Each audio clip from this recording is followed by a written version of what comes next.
మీ కళ్ళద్దాల్ని పక్కన పెట్టేయండి. ప్రతి కంటి సమస్యకి బెస్ట్ సొల్యూషన్ ఇస్తుంది American laser eye hospital. Hi hello నమస్తే, welcome back to Suman TV. మరి కోల్కతా ఇన్సిడెంట్ పైన మనం అనేక వీడియోలు చేస్తున్నాము, ఇన్ఫర్మేషన్ ఇస్తున్నాము. టాప్ టు బాటమ్ వరకు అప్డేట్స్తో సుమన్ టీవీ మీ ముందుకైతే వస్తుంది.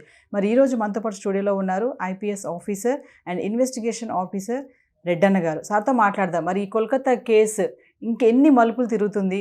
ఇది అసలు మామూలుగా అన్సాల్వ్డ్ కేసు లాగా మిగిలిపోతుందా? ఇది ఒక కొలిక్కి వస్తుందా? మరి అభయ తల్లిదండ్రులు ఎవరైతే ఉన్నారో వారికి జస్టిస్ అనేది వస్తుందా రాదా?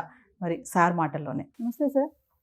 సార్, ఈ కోల్కతా ఇన్సిడెంట్ పైన మనం ప్రీవియస్ వీడియోస్ చేశాము. మరి ఇప్పటికి వచ్చి 19 days అవుతున్నా ఎటువంటి దీంట్లో క్లారిటీ రాలేదు. టెస్టులు జరుగుతున్నాయి, ట్విస్టులు వస్తున్నాయి, ప్రెస్ మీట్స్ జరుగుతున్నాయి, అందరూ మాట్లాడుతున్నారు. 10 మంది అంటున్నారు, 9 మంది అంటున్నారు, ఒక్కరే అని చెప్తున్నారు లాస్ట్లో. అసలు అంటే ఇప్పటి వరకు ఇన్వెస్టిగేషన్లో మీరు కూడా ఫాలో అవుతున్నారు న్యూస్ని. ఏమనుకుంటున్నారు సార్ టోటల్గా? అంటే ఏం జరుగుతుంది? మళ్ళీ మమతా బెనర్జీ రాజీనామా చేయాలి అంటున్నారు. మరి అక్కడ ప్రొటెస్టులు జరుగుతూనే ఉన్నాయి బెంగాల్లో.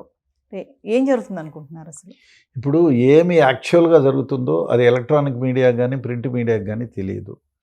అది జరిగేది ఇన్వెస్టిగేషన్ వాళ్ళు బయటికి చెప్పటం లేదు.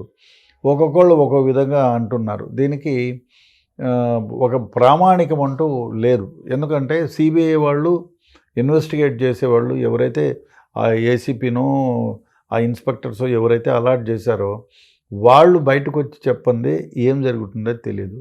మొన్న ఏదో అన్నారు, ఆ అమ్మాయి అక్కడ చనిపోయి ఉండంగానే, అంటే డెడ్ బాడీని అక్కడ నుంచి షిఫ్ట్ చేయక మునిపే ఫారెన్సిక్ ల్యాబ్కి సంబంధించిన వ్యక్తి, ఫింగర్ ప్రింట్ లిఫ్ట్ చేసే వ్యక్తి, అదేవిధంగా ఒక డాక్టరు, అదేవిధంగా ఆ జోన్ సంబంధించిన detective officer, detective department officer, ఒక కమిషనరు, ఆ తర్వాత డాక్టర్ ఇన్ఛార్జ్ డాక్టర్, వీళ్ళందరూ చెప్తున్నారు ఒకటే.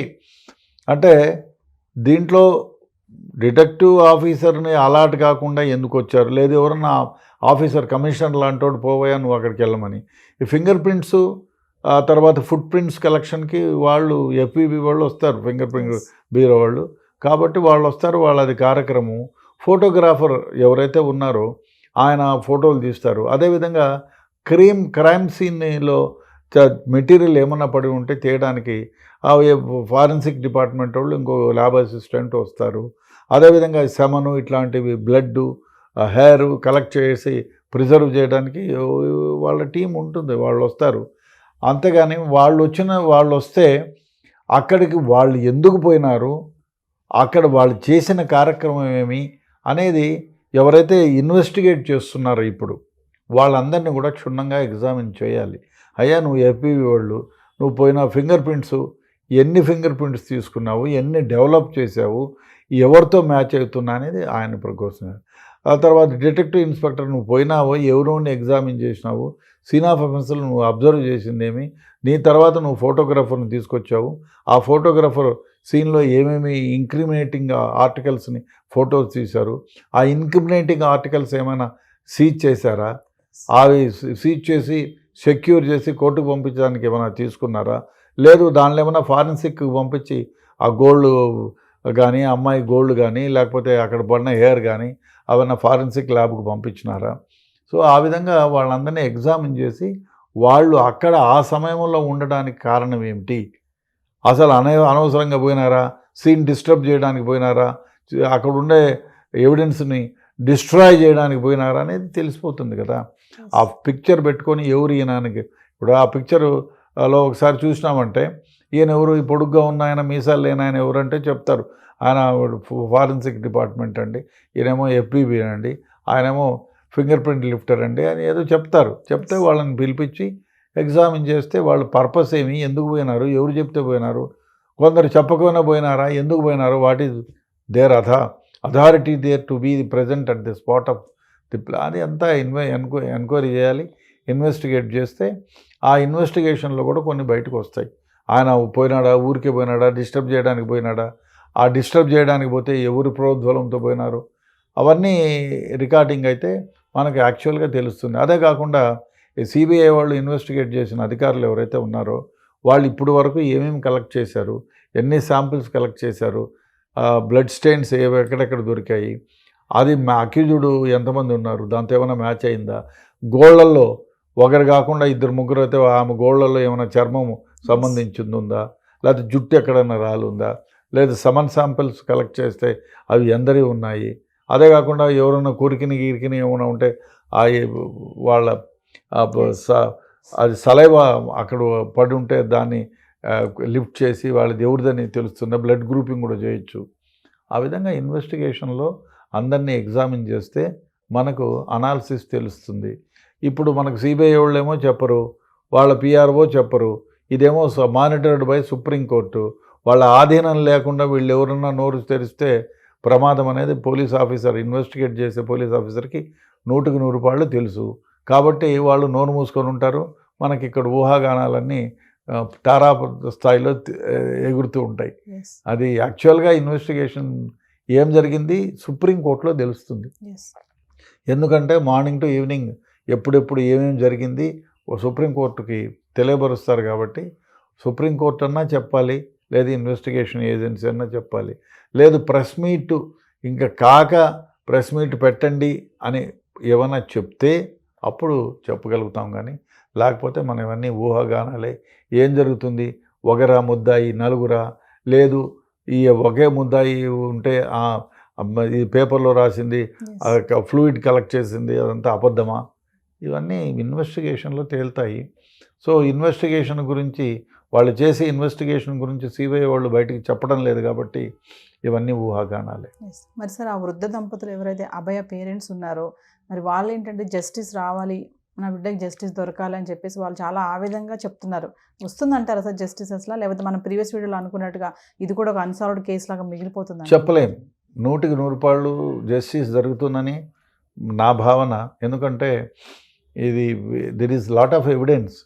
సో ఈ ఎవిడెన్స్ని బట్టి డెఫినెట్గా, ఎందుకంటే సైంటిఫిక్ వే ఆఫ్ ఇన్వెస్టిగేషన్ జరిగితే సెమన్ ఎందరిది ఉంది, తర్వాత ఆ రూమ్లోకి పోయిన వాళ్ళు ఎవరు, వచ్చిన వాళ్ళు ఎవరు, ఇంటెన్షన్ ఏమి.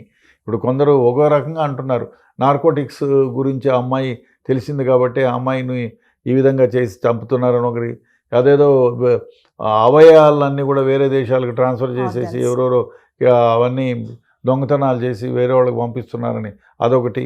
అదే ఇంకా వేరే సీక్రెట్స్, ఏదో అమ్మాయిల గురించి ఏదో సీక్రెట్ ఉంది అది బయట పెడతానని చెప్పిందనే ఉద్దేశంతో ఇది నానా రకాలుగా ఉన్నాయి. బట్ ఏది ఏమైనా అసలు యాక్చువల్గా ఇన్వెస్టిగేషన్ కంప్లీట్ అయితే దీనికి మూల కారణం ఎవరు, ఆద్యులు ఎవరు, లేదు అన్ఎక్స్పెక్టెడ్గా జరిగిందా చెప్పలేము. అన్ఎక్స్పెక్టెడ్గా జరిగితే ఇంత క్రూరంగా ఎందుకు జరిగింది అంటే వాడు పిచ్చోడా? డెఫినెట్గా ఇవన్నీ ఇన్వెస్టిగేషన్లో బయటికి తేలుతాయి. అంతవరకు సిబిఐ కానీ హైకోర్టు సుప్రీంకోర్టు కానీ బయటకు విడమరిచి చెప్పేంతవరకు ఇది మనకు చిక్కుముడిగానే ఉంటుంది. అది ఇంకో విషయం, ఇప్పుడు సపోజ్ వేరే 2-3 పవర్ఫుల్ లీడర్స్ ఇన్వాల్వ్ అయ్యి ఉన్నారనుకో, వీళ్ళు రేపొద్దున ఇన్వెస్టిగేషన్ బయటికి చెప్తే వాళ్ళు ఇతర దేశాలకు పారిపోయేటువంటి ప్రమాదం ఉంది. అదే కాకుండా ఏదైనా ఎవిడెన్స్ ఉంటే వాళ్ళు డిస్ట్రాయ్ చేసే ప్రమాదం ఉంది. నాకేంలే అని ధీరంగా కాళ్ళు ఎగరేసుకొని కూర్చొనేవాడు కూడా బయటకు వచ్చిందనుకో వాళ్ళ పేరు, ఆ ఎవిడెన్స్ని ఏ విధంగా డిస్ట్రాయ్ చేయాలా, ఏ విధంగా తన ఉనికిని అక్కడ లేకుండా చేసుకోవాలనేది ఆలోచన చేస్తారు. కాబట్టి అందువల్ల కూడా దీన్ని గోప్యతను పాటిస్తూ ఉండవచ్చు, చెప్పలేం. సో ఫైనల్గా చూసుకుంటే మరి మమతా బెనర్జీ మరి దిగి రావాలి గవర్నమెంట్ అని చెప్పేసి మమతా బెనర్జీ డౌన్ అంటున్నారు, మరి రాజీనామా చేయాలి అంటున్నారు. దీన్ని ఎలా చూడొచ్చు? అంటే ఇది పొలిటికల్ విక్టిమైజేషన్ ఎవరినైనా చేయొచ్చు, ఏ దానికైనా చేయొచ్చు. ఇప్పుడు ఆమె ధర్నా చేస్తున్నారు కూడా తప్పు. ఇన్వెస్టిగేషన్ చేయాలని స్ట్రాంగ్గా వచ్చి వాళ్ళని పరామర్శించి ఆ చనిపోయినందుకు ఏదో ఎక్స్గ్రేషియా అది ప్రకటించి చేయాల్సిందే. కానీ ఆమె she is the head of the state. ఆమె చట్టాన్ని తన చేతిలోకి తీసుకొని ధర్నా చేయడం ఏంటి తప్పది. కావాలంటే రావాలి, అక్కడ చూడాలి, తల్లిదండ్రులను ఓదార్చాలి, ఆ పకడ్బందీగా పోలీస్ ఆఫీసర్లకు చెప్పి ఎవిడెన్స్ అంతా కలెక్ట్ చేసి ఏ పార్టీ వాడైనా ఎంత గొప్పవాడైనా వాళ్ళని అరెస్ట్ చేసి రిమాండ్కి పంపించాలా, దీంట్లో ఛార్జ్షీట్ వేయాలని చెప్పాలి. కానీ ధర్నా చేస్తే ఏమొస్తుంది ఏమో. ఆమె చేతుల్లోనే ఉన్న investigation, is head of the state. ఆమె ధర్నా చేయటం బాగా అనిపించలే. సిబిఐకి చేసి సిబిఐ రాంగ్ వేగా చేస్తుందంటే then she can go and protest. Investigation is not on proper lines, చెడు విధంగా పోతుందని అప్పుడు ఏమైనా చేయొచ్చు. ఆమె స్టేట్లో వాళ్ళే ఇన్వెస్టిగేట్ చేసేటప్పుడు ప్రొటెస్ట్ చేయడం ఏంటి?